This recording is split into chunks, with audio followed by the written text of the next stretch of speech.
Saludos amigos, bienvenidos nuevamente a Edición Nocturna. Soy Miguel Guerrero y estoy encantadísimo de poder estar nuevamente con ustedes en sus hogares en la noche de hoy. Y estoy muy contento de ello porque les tengo una verdadera sorpresa, un programa muy especial que tiene que ver con una demostración de cómo muchos jóvenes dominicanos han tomado un camino diferente al que la generalidad de la gente piensa en que está la juventud.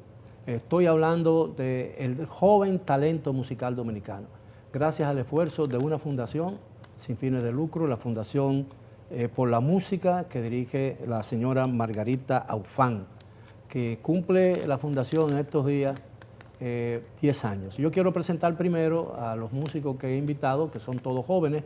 La señorita Rebeca Masalles, quien es becaria del programa de violín de Gabriel del Orbe. Ella acaba de ser becada por una universidad importantísima en los Estados Unidos para perfeccionar su capacidad durante 4 años. Tenemos con nosotros también a Abraham Santos, que es arreglista, violinista y compositor, este joven talento dominicano. Luis Javier Calves, becario también del programa de violín que patrocina la Fundación por la Música. Está también becado y va a una universidad, una escuela musical muy importante en la ciudad de Boston, Massachusetts, los Estados Unidos. Y por supuesto tenemos con nosotros la grata presencia de la señora Margarita Aufán, que es también una destacada música porque es una pianista clásica. Y está retirada, pero de una excelente recordación. Así que muy buenas noches, gracias por estar con nosotros. Doña Margarita, ¿qué realmente, cómo logró usted reunir todos estos jóvenes para encauzarlos por el campo de la música, especialmente un instrumento tan difícil como es el violín? Bueno, habíamos terminado el programa de piano, Manuel Rueda, que fue un éxito completo. Entonces, Antonio Pompavalli, que era el titular del programa, yo le dije a Antonio, yo quiero seguir con violín. El violín, más que el piano, es necesario en las orquestas. Claro. Porque el piano es un instrumento prácticamente para solistas o música de cámara, acompañamiento, pero el violín en las orquestas se necesitan 40 violines buenos. Entonces yo dije, bueno, pues el próximo programa nuestro va a ser de violín. Entonces Antonio Pompavalli me puso en contacto con Paul Cantor. Me dijo, yo te tengo el profesor. Es el mejor profesor de violín de los Estados Unidos. Se lo disputan las universidades. Yo dije, ay, no van a hacer caso. Pero nos hizo caso. Y él, te voy a decir que está muy orgulloso de sus estudiantes dominicanos. ¿Y está todavía aquí? Sí, él piensa, yo creo que no irse. Porque pasan los años y viene otro año y él sigue con su programa. Te digo que él está muy orgulloso porque en su hoja de vida él tiene la Fundación por la Música y el programa de violín Gabriel del Orbe. Eso para nosotros es, ¿qué te digo?, un honor grandísimo. Ahora, ¿por qué se decidieron ustedes por el violín? Que es un instrumento muy difícil, ¿no? Porque el piano, las notas están en cada tecla, ¿no? En el violín hay que buscarla, hay que hacerla, ¿no es cierto? Mucho más difícil. ¿Por qué se decidieron ustedes por un instrumento tan difícil como el violín, tan competitivo, donde es tan difícil escalar una cima en una gran orquesta o hacerse de renombre internacional? Bueno, en mi caso, mis padres siempre estuvieron muy informados de los beneficios que tiene la música clásica en el desarrollo de los niños desde bien pequeños. Y realmente yo estaba junto con mi hermano en una clase de estimulación temprana desde meses, aún antes de cumplir el año. Y bueno, a los 3 años nos llevaron a una academia, vimos varias personas tocando distintos instrumentos y realmente me atrajo el violín y yo le dije a mi papá, yo quiero el violín, y él quería piano porque no tenía que comprar un piano porque en la academia ya había piano, pero la directora le dijo, cuando una niña viene con una vocación tan grande por un instrumento específico no se le puede quitar. ¿Y cuándo tuviste por primera vez un violín en tus manos? A los 4 años, me acuerdo el momento exacto, mi papá trayendo mi violín así, yo abriéndolo y súper feliz. Y ya estaba estudiando música, ¿no? Sí, sí. Bueno, los tiempos han cambiado, ¿no? El método Suzuki, muchos otros métodos de enseñanza rápida. Yo recuerdo que cuando yo era amante del violín. Yo escuchaba programas de radio sobre música clásica y ahí escuché por primera a David Oistrakh, Igor Oistrakh, Yehuda Menuhin, Hacha Heifer, Isaac Stern, todos esos grandes violinistas Los grandes. que han hecho historia en la música internacional. Pero yo estudiaba en el conservatorio, pero el primer año me lo pasé en solfeo. Y la primera vez que me pusieron un instrumento en la mano fue una viola que no tenía alma. Así que me di cuenta entonces que no tenía vocación necesaria, porque se necesita una gran vocación y se necesita un gran amor por la música, no sentirla. Ustedes la sienten, supongo, ¿no? Sí, realmente. Bueno, en realidad, en un inicio, cuando yo estaba pequeño, yo no tuve en realidad esa interacción con el violín. El motivo por el cual yo me interesé en el violín fue porque desde pequeño yo sentía cierta admiración por el sonido del instrumento. Me gustaba no que suena muy bonito, no solamente por eso, sino porque sentía que con el violín yo estaba haciendo algo genial. Es decir, cuando estaba pequeño, esa era como la idea que yo tenía. Entonces, no inicié, a diferencia de Rebeca, yo no inicié desde muy pequeño a tocar el instrumento. Es decir, mi acercamiento no fue de esa forma, sino que cuando ya yo tenía ya entre 12 y 13 años de edad fue que yo comencé a aprender el instrumento. Y ese fue el motivo por el cual yo comencé. Luis Javier, ¿cómo te sientes? Tú eres un becado también, vas a estudiar en Boston. ¿Cuándo te vas? Probablemente el próximo año, este año no todavía. Ah, bien. ¿Qué te falta ¿por qué no te vas este año? Unos requisitos de inglés y preparación para eso. Okay.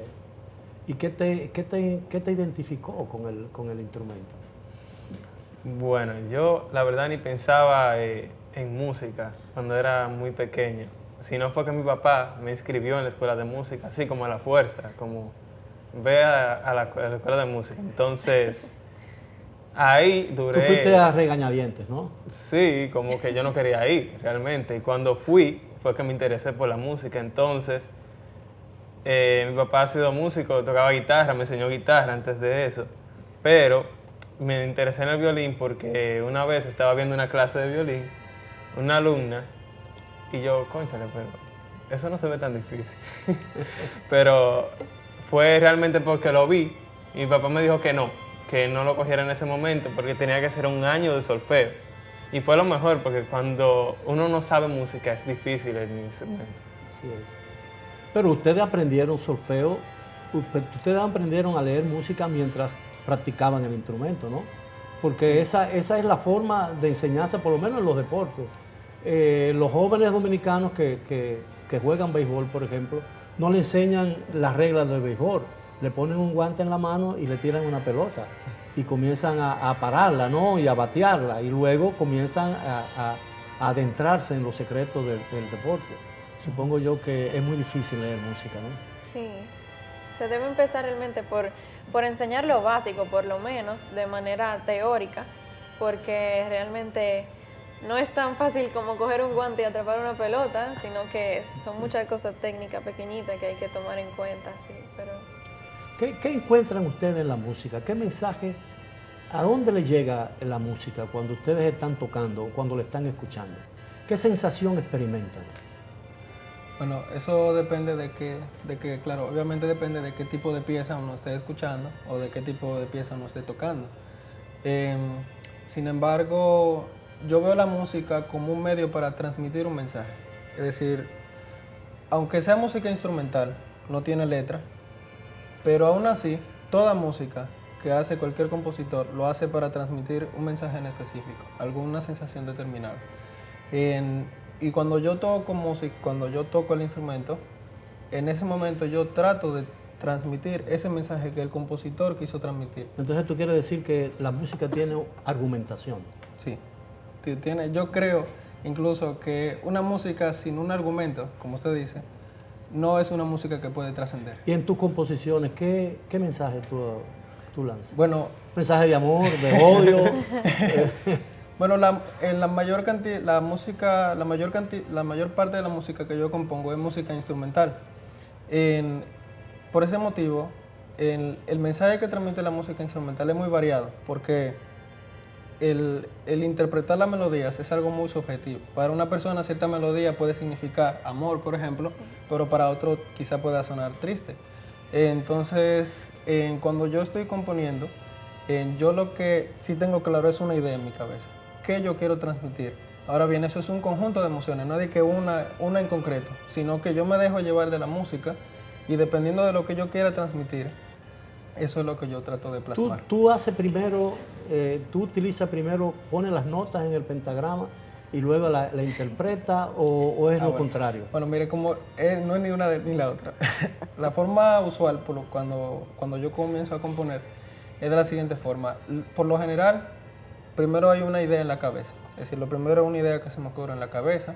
O quizá también un día tocando el instrumento, improvisando, así un poco, se me ocurre una idea, entonces esa idea yo la tomo. Pero una idea melódica, ¿no? Sí, claro, a eso, claro, cuando me refiero con idea, obviamente, como de música, me estoy refiriendo a melodías. Tú oyes un sonido. Exactamente, entonces- melodías. Entonces, si esa melodía me pareció interesante y no estoy en el momento para escribirlo, yo tomo el celular y lo grabo cantándolo o lo escribo directamente en papel. Entonces ya cuando yo quiero comenzar a componerla, yo busco esa melodía que yo escribí o que yo grabé y la escucho de nuevo y por así decirlo, la itero, de tal forma que... Pero cuando tú me salga mejor. ¿escribes para un instrumento o escribes para una orquesta? No, eso depende para el propósito para el cual yo quiero. Cuando yo compongo, lo hago con un objetivo determinado. Si es para instrumento, yo me propongo. Si es para violín, para violín.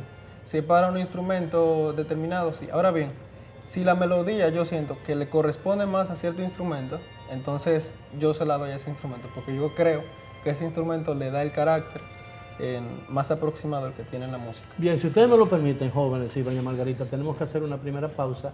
Regresamos después de ella con nuestro tema de esta noche, los jóvenes talentos musicales en la República Dominicana, gracias al esfuerzo de una fundación por la música que dirige la señora Margarita Alfano.